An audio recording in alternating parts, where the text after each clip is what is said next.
Hi hello నమస్తే అండి అందరికీ. నా ఛానల్ని చూస్తున్న వారందరికీ స్వాగతం. మహాబలిపురం కోసం ముందు వీడియోలో కొంతవరకు చెప్పడం జరిగింది.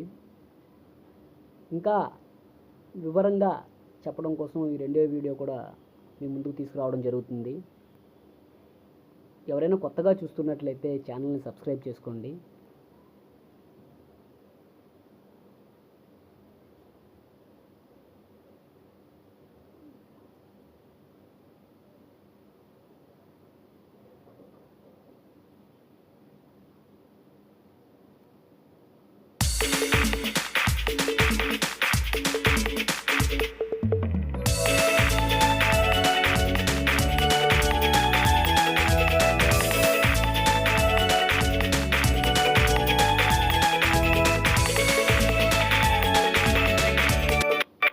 మీరు చూస్తున్నది ద్రౌపది ట్యాంక్ అండి. ఇది పల్లవ రాజులు 7వ శతాబ్దంలో మహాబలిపురంలో దీన్ని నిర్మించడం జరిగింది.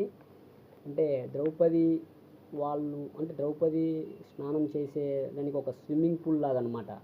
అంటే గుర్తుగా వాళ్ళు ఇలా చేసేవారు అని వాళ్ళ గుర్తు ప్రజలకు చెప్పడానికి తెలియజేయడం కోసం పల్లవ రాజులు నిర్మించి ఉంటారని చెప్పి అక్కడ చెప్పడం జరుగుతుంది. అది చూడటానికి కూడా స్విమ్మింగ్ పూల్లా, దిగటానికి స్నానం చేయటానికి అనుకూలంగా చాలా బాగా ఇప్పుడు స్విమ్మింగ్ పూల్లా అనిపించింది నాకైతే. ఇది చూస్తున్నారు కదండి, ఇది రాయగోపురం అనమాట. ఇదేంటంటే పల్లవ రాజుల తర్వాత ఇక్కడ శ్రీకృష్ణ దేవరాయలకి సంబంధించిన ఆస్థానులు వీటిని నిర్మించి సగంలో వదిలేసి వెళ్ళిపోయారని చెప్పి ఇక్కడ చెప్పడం జరుగుతుంది. చాలామంది మహాబలిపురం వచ్చి సోర్ టెంపుల్ లేకపోతే ఆ బీచ్ చూసి వెళ్ళిపోతారనమాట. పూర్తిగా చూడరు. అసలు పూర్తిగా చూస్తేనే మహాబలిపురం యొక్క ప్రాముఖ్యత అందరికీ కూడా తెలుస్తుందన్నమాట. కాబట్టి ఓపికతో చూడాలండి. ఇదంతా కూడా నేను చెప్తున్నాను కదా, మహాబలిపురానికి రైట్ సైడ్లో ఉన్నటువంటి ప్రదేశం అన్నమాట. అసలు మహాబలిపురం దేనికి ప్రసిద్ధి అంటేనండి, ఇది ఒక గుహ దేవాలయాలు, ఏకశిలా దేవాలయాలు, కొన్ని నిర్మాణమైనటువంటి దేవాలయాలు మరియు తవ్విన దేవాలయాలు, అవశేషాలు ఇలాంటివన్నీ కూడా ప్రసిద్ధి అనమాట మహాబలిపురంకి. ఒక 7వ శతాబ్దం నాటి శిలా నైపుణ్యాన్ని వెలికి తీసి అవన్నీ మనకు ఇప్పుడు కనిపించేలా మనకి ఇన్ని ఫెసిలిటీస్ ఇవన్నీ ఇచ్చారంటే నిజంగా మనం ప్రభుత్వానికి చాలా థ్యాంక్స్ చెప్పుకోవాలి. మన తర్వాత తరాలు, మన పిల్లలు వాళ్ళు ఇవన్నీ చూసి నేర్చుకుంటారండి మన భారతదేశం గొప్పతనం కోసం. ఎందుకంటే ఇప్పటికే చాలా వరకు చాలా కట్టడాలు శిథిలావస్థకు చేరుకున్నాయి. మనం చూడలేనివి ఎన్నో కూడా కాలగర్భంలో కలిసిపోయాయి. అట్లీస్ట్ ఉన్నంత వరకైనా మనం చూడాలి, మన పిల్లలకు చూపించాలి, వాటి కోసం వాళ్ళకి తెలియజెప్పాలి. చూడండి, ఇది ఎలా ఉంటుందంటే ఒక ట్రెక్కింగ్ చేసే అనుభూతి కలుగుతుంది అనమాట. ఈ మహాబలిపురం రైట్ సైడ్ ఉన్న ఏరియా అంతా కూడా కొండవాళ్ళు ప్రాంతం అంతా కూడా రాయి కొండని ఏకశిలని చెక్కి శిల్పాలుగా చెక్కిన ఘనత ఆ పల్లవుల రాజులకే దక్కాలి. చూడండి ఎంత చక్కటి, అది చూస్తేనే కానీ మనం ఫీలింగ్స్ని బయటికి చెప్పడానికి అవదండి. చాలా బాగుంటుందన్నమాట.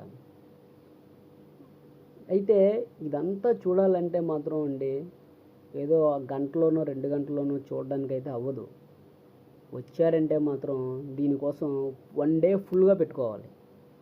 చూడండి ఇంకెంత ఉందో బాబు, మిట్ట మధ్యాహ్నం, నేనైతే మంచి ఎండలో ఉన్నాను ఇప్పుడు.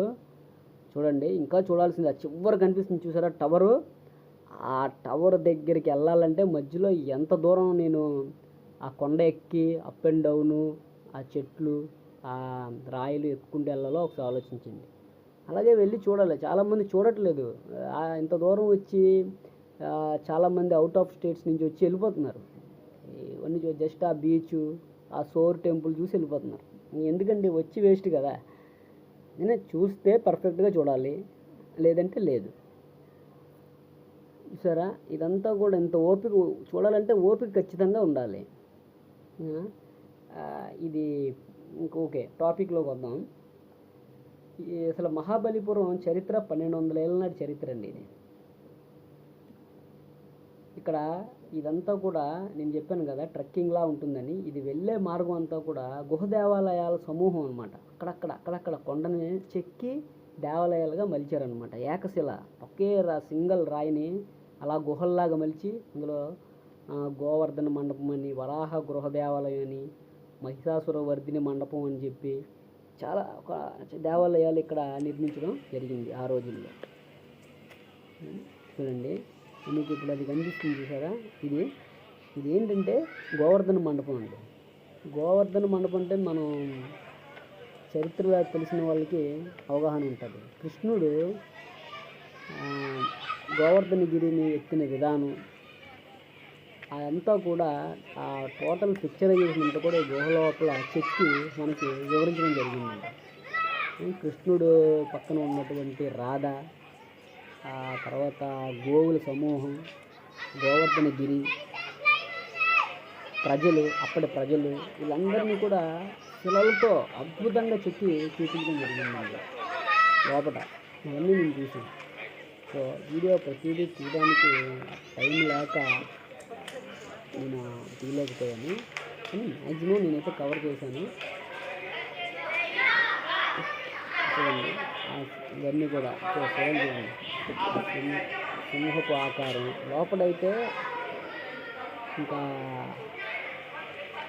మనం చూసిన ఒక 5-10 నిమిషాలు ఒక తెలియని లోకానికి వెళ్ళిపోతాం అన్నమాట. అలా ఉంటుంది.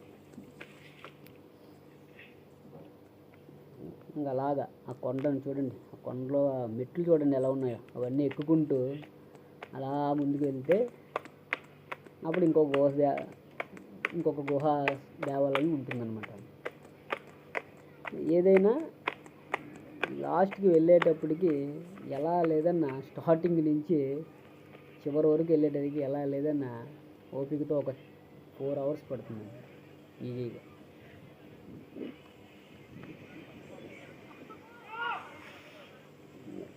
ఇది లైట్ హౌస్ అనమాట. లైట్ హౌస్ అది చూసారా, వలకనేశ్వర ఆలయం లైట్ హౌస్కి కిందన ఉంటుందన్నమాట.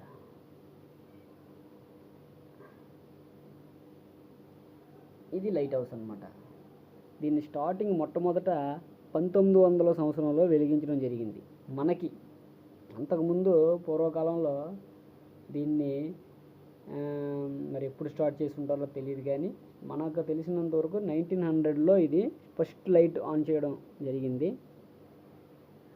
దీనిని కొన్ని కారణాల చేత 2011లో ఎప్పుడో ఆపేయడం జరిగిందని చెప్పి అక్కడ చెప్పడం జరిగింది. చూడండి, దీని పొడవు 26 మీటర్లు ఉంటుంది, అంటే 85 అడుగులు అనమాట. సిలిండర్ ఆకారంలో ఉంటుందండి చూడటానికి.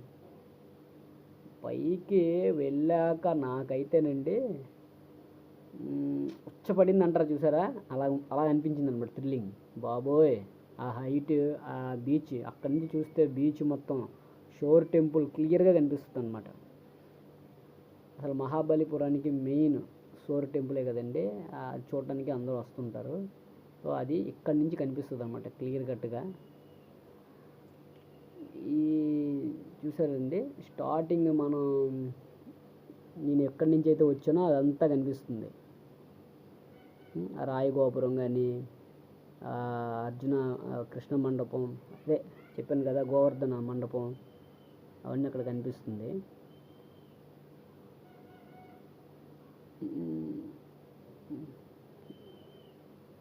ఇది పెయింట్ వేయకుండా ఉంటుందండి, ఈ టవర్ పెయింట్ ఏం చేయలేదు. ఇది ఎలా అంటే దీని పవరు 56 కిలోమీటర్ వరకు ఉంటుందండి. సముద్ర తీరాన్ని 56 కిలోమీటర్ల వరకు ఇది కనిపిస్తుంది అనమాట లైట్. దాని కిందనే ఈ మహిషాసుర వర్ధిని గుహ అని ఇది ఉంటుంది.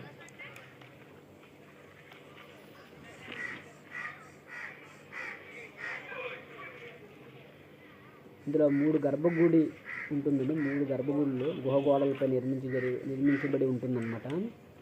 చాలా అద్భుతంగా చెక్కబడి ఉంటుంది. ఒకటి విష్ణువు 7 పడగల సర్పం మీద పడుకుని ఉన్నట్టు, మరొకటేమో దుర్గ అనమాట. మహిషాసుర వర్ధిని ఉంటుంది కదా, రాక్షసుని చంపడం లోక కళ్యాణం కోసం, అది కూడా చాలా చక్కగా ఇక్కడ లిఖింపబడి ఉంటుందన్నమాట. అదేవిధంగా పైన ఈ కింద గుడికి పైన ఒక గుడి ఉంటుంది, ఉలకనేశ్వరాలయం శివుడిది. అది కూడా చాలా బాగుంటుందండి. పైన ఎలాగుంటుందంటే శివుడు, పార్వతి, మధ్యలో వినాయకుడు. ఓకే ఫ్రెండ్స్, ఇంతటితో ట్రెక్కింగ్ చేయాల్సిన పని అంతా అయిపోయినట్టే. ఇంకా టోటల్గా సముద్ర తీరం ఉన్నటువంటి సోర్ టెంపుల్ అండ్ పంచరథాల కోసం నెక్స్ట్ వీడియోలో తెలుసుకుందాం. వీడియో నచ్చితే లైక్ చేయండి, షేర్ చేయండి, సబ్స్క్రైబ్ చేయండి. జై హింద్.